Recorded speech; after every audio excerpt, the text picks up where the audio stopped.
मैं डॉक्टर कामरान खान निदान कुटीर डायबिटीज़ से। आप लोग कैसे हैं? उम्मीद है अच्छे होंगे। आज मैं आपको ऐसी बीमारी के बारे में बताना चाहता हूँ जो डायबिटीज़ से रिलेटेड भी हो सकती है और नहीं भी। बीपीएच आप लोगों ने सुना होगा नाम कि प्रोस्टेट बढ़ जाता है किसी का या किसी को होगा भी ये चीज़। बीपीएच कहते हैं उस कंडीशन को जिसमें प्रोस्टेट एनलार्जमेंट हो जाता है, बिनाइन प्रोस्टैटिक हाइपरप्लेसिया। प्रोस्टेट एक ग्लैंड होती है जो कि पेशाब के थैली के नीचे होती है और इसका काम होता है सेमिनल फ्लूइड होता है जो वीर्य निकलते हैं अर्ध में।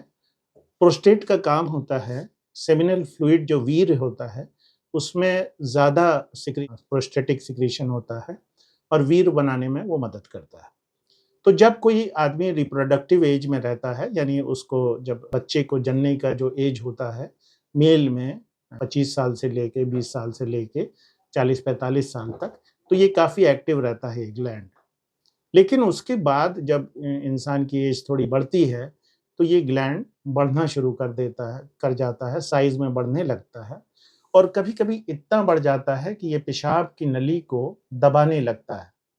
यूरेथ्रा जो पेशाब की नली है उसको दबाने लगता है, उसकी वजह से सिम्पटम्स होते हैं और सबसे ज़्यादा जो सिम्पटम्स या लक्षण होते हैं वो ये होता है अर्जेंसी, यानी पेशाब लगने पे तुरंत एहसास होता है कि इसको किया जाए नहीं तो कपड़े में हो जाएगा।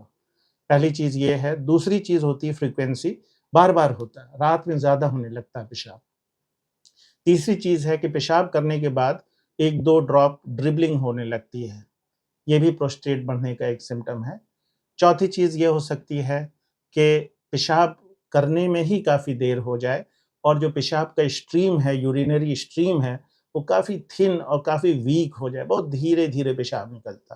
तो ये सारी कंडीशन प्रोस्टेट बढ़ने की वजह से होती है और इसको हम लोग लट्स कहते हैं, लोअर यूरिनरी ट्रैक्ट सिंड्रोम।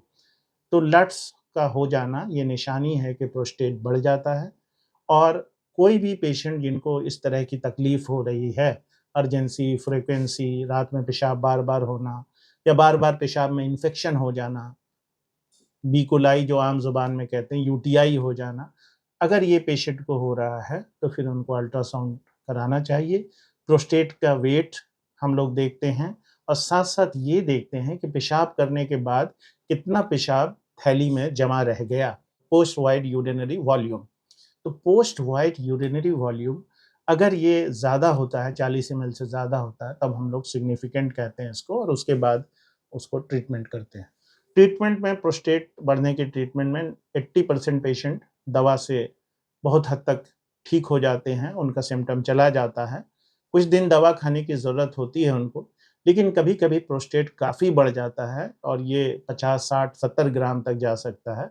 ऐसे में प्रोस्टेट का फिर ऑपरेशन होता है। ऑपरेशन आज की डेट में भी काफ़ी ईज़ी हो गया है, टीयूआरपी कहते हैं उसको और पेशाब के नली द्वारा ही जाके उसको लैप्रोस्कोपिक सर्जरी हो जाती है और प्रोस्टेट को निकाल लिया जाता है। अगर प्रोस्टेट में इन्फेक्शन होगा बार-बार, तो भी वो प्रॉब्लम करेगा और वो पीआईडी करा सकता है, इसलिए इन्फेक्शन को भी ट्रीट करना ज़रूरी है। कुछ केसेज़ में प्रोस्टेट तो बढ़ता ही है, लेकिन कभी-कभी ये कैंसर में भी तब्दील हो सकता है। ये प्रोस्टेटिक कैंसर अगर होगा, तो फिर हम लोग एक टेस्ट कराते हैं अल्ट्रासाउंड के अलावा पीएसए एक टेस्ट कराते हैं, जिसके बाद हम लोग डिसाइड करते हैं कि पेशेंट को प्रोस्टेटिक कैंसर है कि नहीं और उसी अनुसार उसका इलाज किया जाता है।